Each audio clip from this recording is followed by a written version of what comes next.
अस्सलाम वालेकुम UTV global के नाजरीन, मैं हूं आपका मेज़बान अमानुल्लाह कायम खानी। नाज़रीन, उम्मीद करता हूं कि आप सब खैर से होंगे। आज हमारे साथ मौजूद हैं साउथ अफ्रीका के मुकीम एक पाकिस्तानी शहरी जो कि शकरगढ़ पंजाब में रहते हैं। जी हाँ, हमाद भाई के हवाले से आपको बताते जाएँ कि कुछ दिनों पहले अखबार में एक ख़बर छपी जिसमें हमाद भाई ने साद हुसैन रिजवी साहब को फॉर्चुनर के ऊपर जो तनकीद हो रही थी उस हवाले से अपनी मोहब्बत का एक अनोखा अंदाज़ पेश किया और साद हुसैन रिजवी साहब को हेलीकॉप्टर के लिए 2 करोड़ रुपए तक की ऑफर कर दी। हमाद भाई हमारे साथ मौजूद हैं, आइए इनसे बात करेंगे।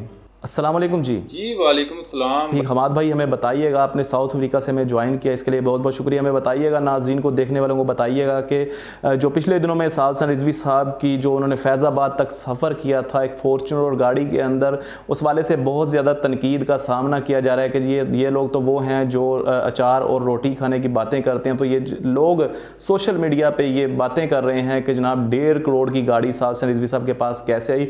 इस हवाले से हमने आपकी अखबार में एक न्यूज़ देखी जिसमें लिखा हुआ था कि आपने साद हुसैन रिजवी साहब को हेलीकॉप्टर के लिए 2 करोड़ तक की ऑफ़र की है।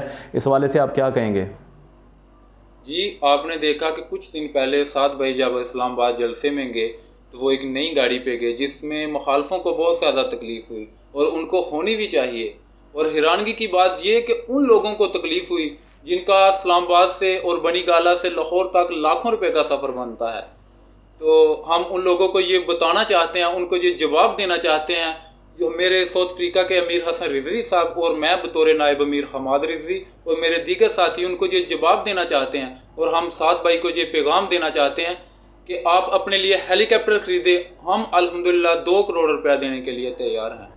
अच्छा हमाद भाई, ये तो हो गई साद हुसैन रिजवी साहब के हवाले से बात। मुझे बताइएगा कि अल्लामा खादम हुसैन रिजवी साहब ने, बाबा जी ने आपको क्या सिखाया है? जी, हमने बाबा जी से ये सीखा है और 2 नवंबर को जो मीनार पाकिस्तान में कॉन्फ्रेंस हुई उसमें बाबा जी के हाथ पर ये बैत की थी और ये वादा किया था बाबा जी से कि मर जाएंगे जालिम की हिमायत ना करेंगे, अहरार कभी तर्क रिवायत ना करेंगे, ना हम पीर ना हम शेख ना मशाइख ना हम मुल्ला, जो खुद नहीं करते वो हदायत ना करेंगे। और आपने देखा कि बाबा जी अक्सर फरमाया करते थे, जब बात आए तुम्हारे ईमान की तो फिर डट जाओ हुसैन के इनकार की तरह। हमाद भाई, आप मुझे बताइएगा कि आप साउथ अफ्रीका में रहते हैं, पाकिस्तान के हालात इस वक्त जो सियासी हैं वो आपके सामने। आप मुझे बताएं कि साउथ अफ्रीका में रहते हुए आप किस तरह का पाकिस्तान चाहते हैं?